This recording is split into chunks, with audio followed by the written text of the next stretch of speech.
नमस्कार शिक्षक मित्र आणि मैत्रिणींनो, लर्न इझी विथ कोमल या यूट्यूब चॅनलवर तुम्हा सर्वांचं स्वागत आहे। आजच्या व्हिडिओमध्ये आपण महाटेट 2026 MHATET 2026 साठी इयत्ता चौथीच्या शिवरायांच्या इतिहासातील प्रकरण दुसरे संतांची कामगिरी हा महत्त्वाचा भाग अभ्यासणार आहोत। चला तर मग संतांनी समाजाला दिलेले सद्विचार आणि शिवरायांनी केलेला राष्ट्राचा उद्धार अगदी सोप्या भाषेत समजून घेऊया। प्रकरण 2 संतांची कामगिरी।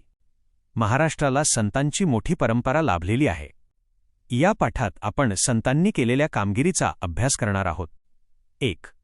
संत परंपरेची सुरुवात प्रारंभ। महाराष्ट्रात संत परंपरेची सुरुवात प्रामुख्याने श्री चक्रधर स्वामी, संत नामदेव, संत ज्ञानेश्वर आणि संत चोखामेळा यांच्यापासून झाली।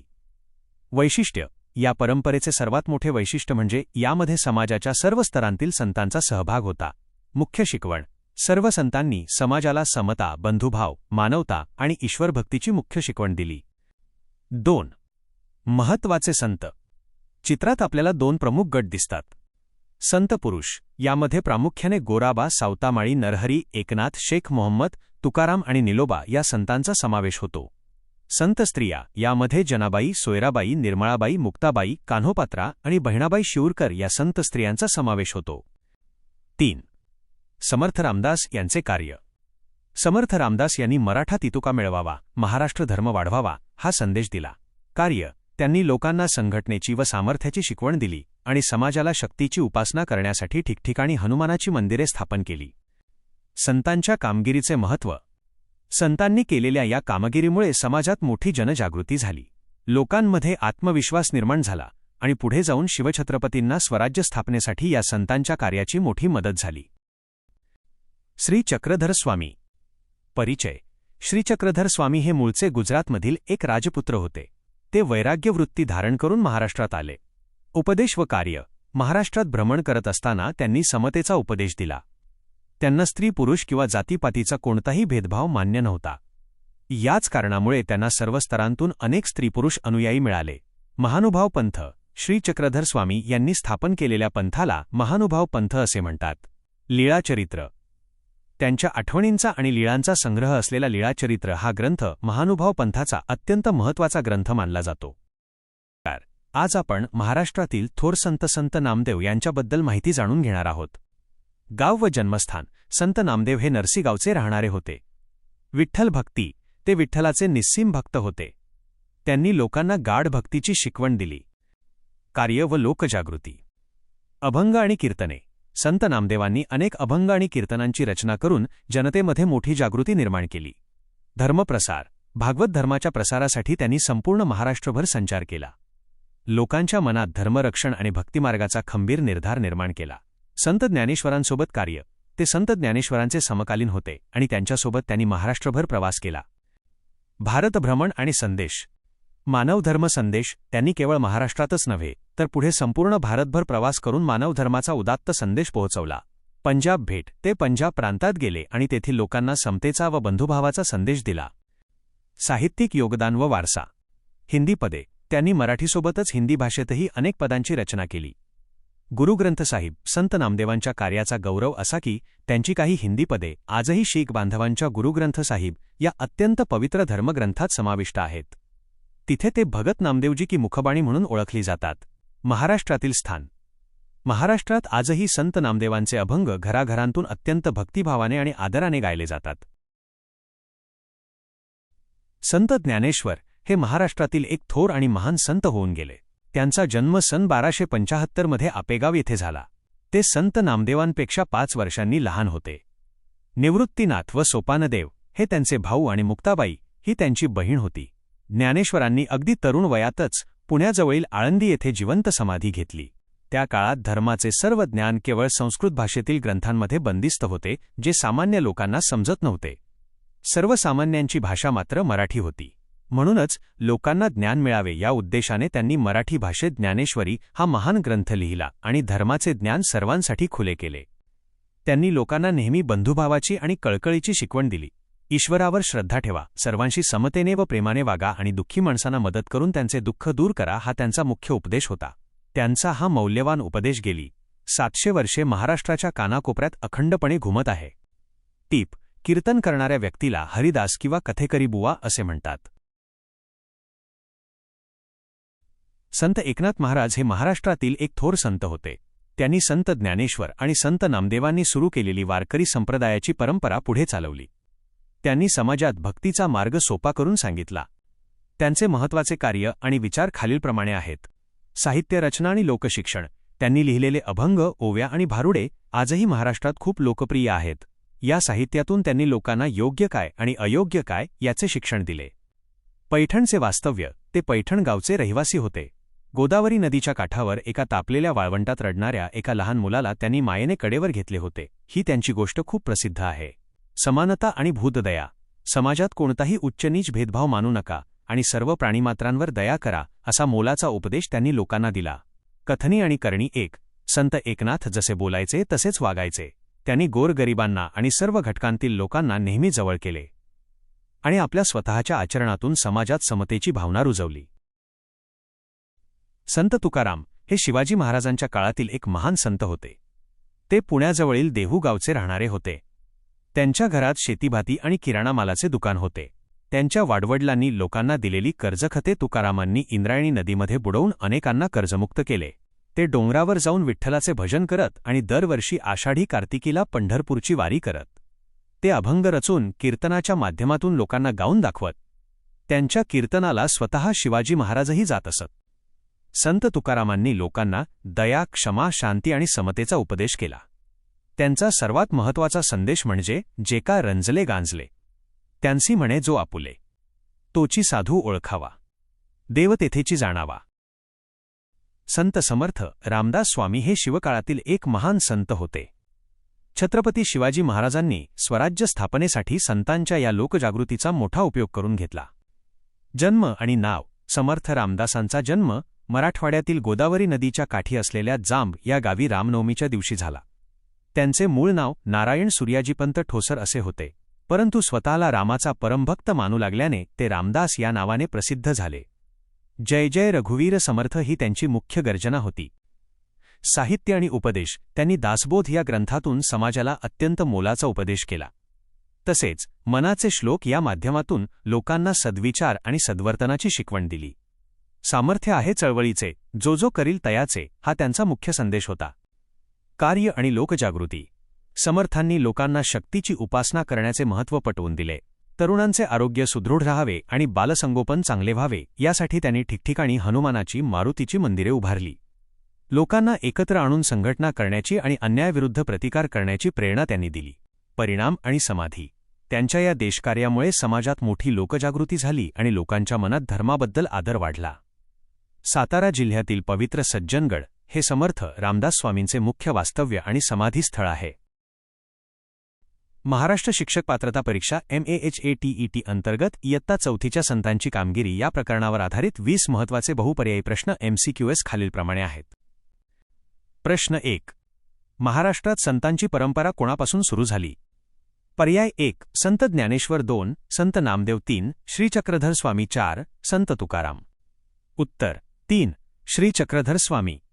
स्पष्टीकरण. प्रतिमेत दिलेल्या माहितीनुसार महाराष्ट्रातील संतांच्या परंपरेची सुरुवात श्री चक्रधर स्वामी यांच्यापासून मानली जाते. त्यांनी महाराष्ट्रात सामाजिक समता आणि भक्तीचा प्रसार केला. प्रश्न 2. श्री चक्रधर स्वामी मूळचे कोणत्या गावचे राजकुमार होते?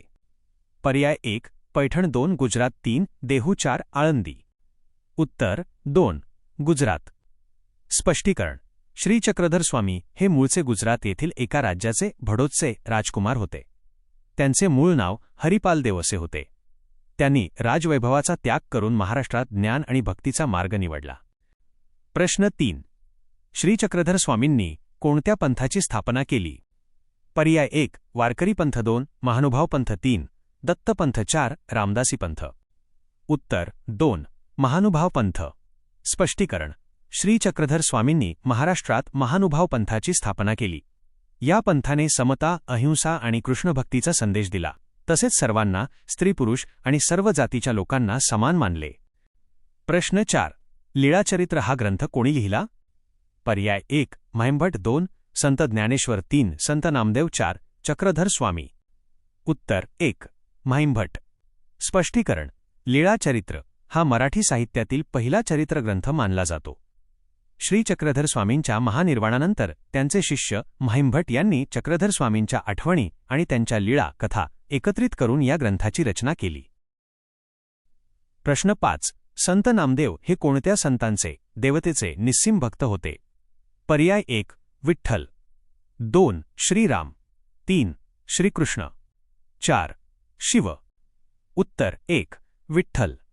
स्पष्टीकरण: संत नामदेव हे वारकरी संप्रदायातील एक श्रेष्ठ संत होते.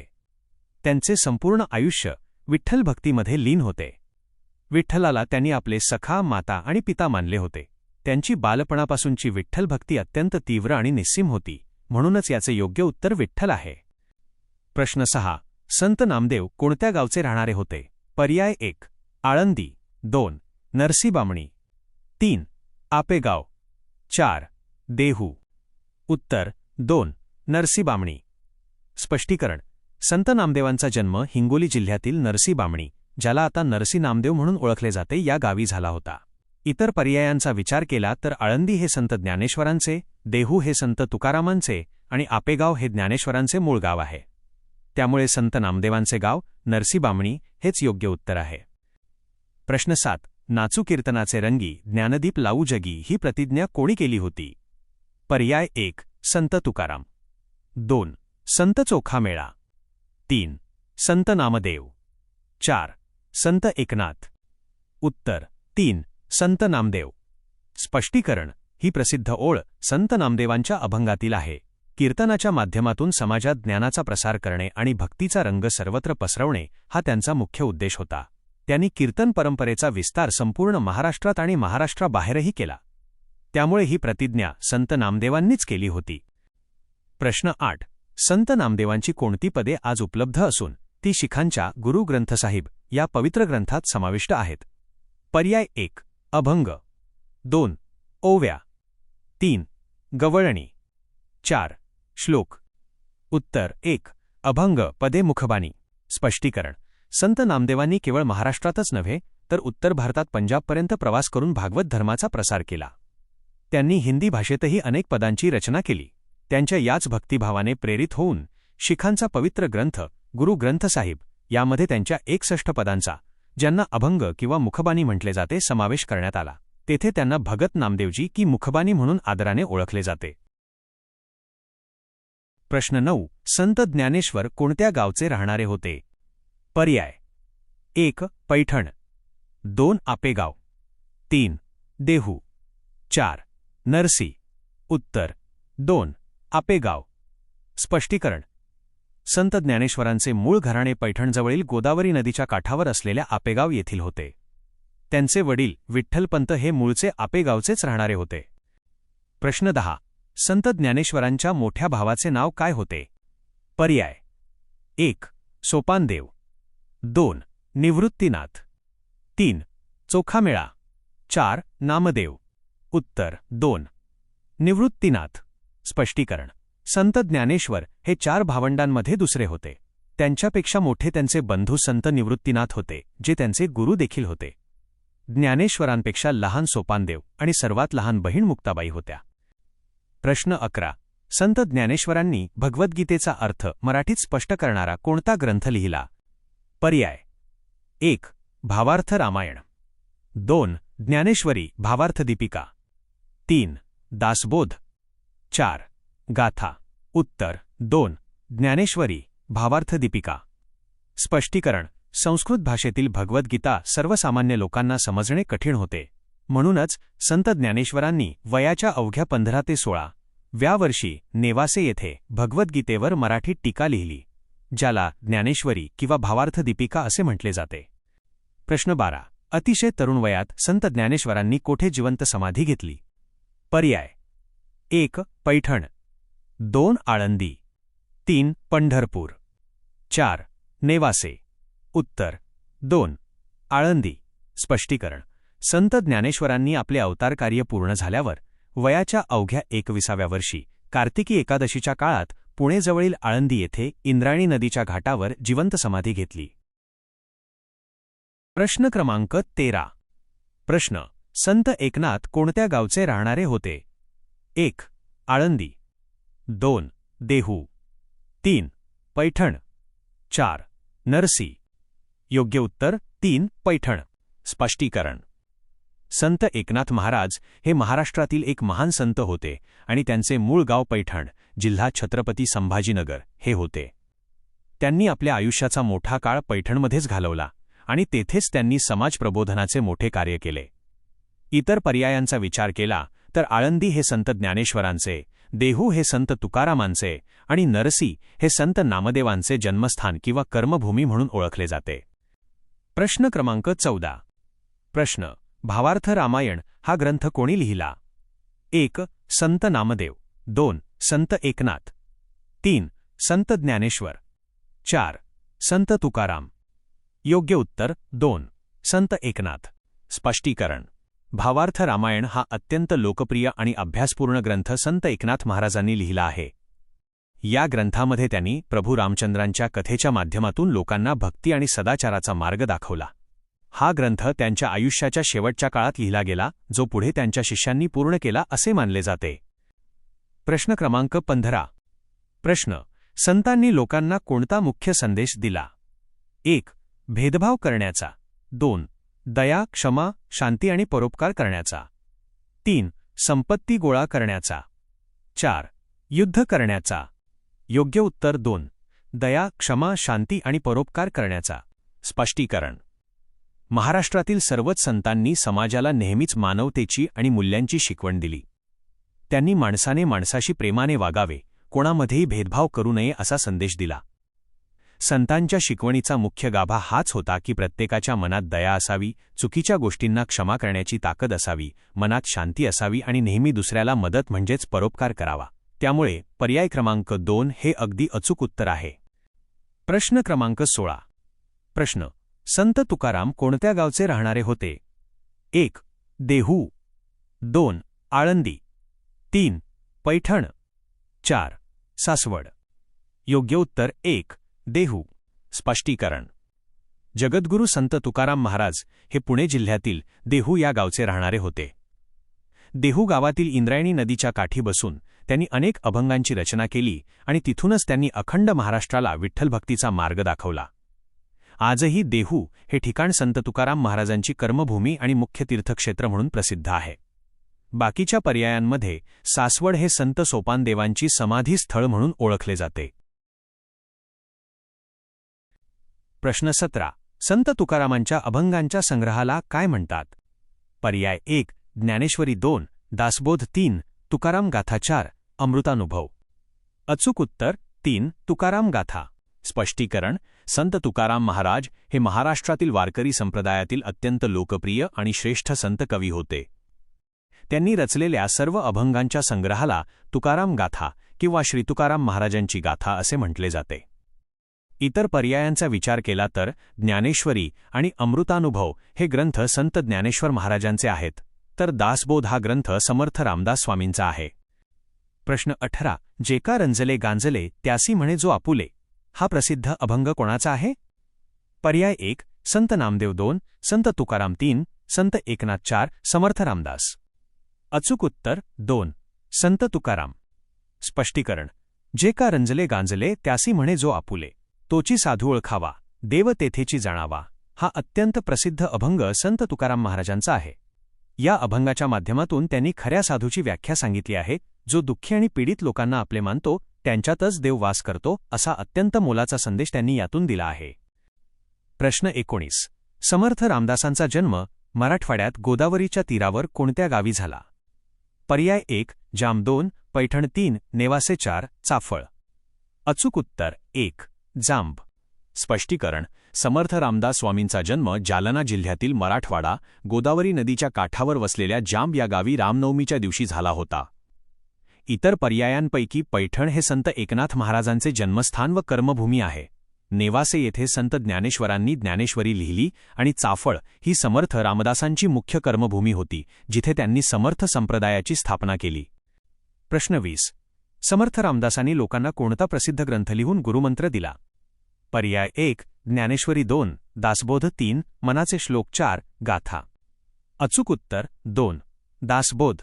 स्पष्टीकरण. प्रतिमेत दिलेल्या उत्तराचा संदर्भ घेता समर्थ रामदास स्वामींनी लोकांना प्रपंच आणि परमार्थ या दोन्ही गोष्टींचा समतोल कसा साधावा हे शिकवण्यासाठी दासबोध, ग्रंथराज दासबोध या मुख्य ग्रंथाची रचना केली. या ग्रंथातून त्यांनी मानवी जीवनाला योग्य दिशा देणारा गुरुमंत्र व मोलाचे मार्गदर्शन केले आहे. तसेच त्यांचे मनाचे श्लोक देखील अत्यंत प्रसिद्ध आहेत, पण मुख्य ग्रंथाच्या संदर्भात येथे दासबोध हे उत्तर दिले आहे. व्हिडिओ पाहिल्याबद्दल धन्यवाद. जर तुम्हाला हा व्हिडिओ आवडला असेल तर चॅनलला नक्की सबस्क्राईब करा, व्हिडिओला लाईक करा आणि तुमच्या मित्रांसोबत शेअर करायला विसरू नका. पाहत रहा लर्न इझी विथ कोमल.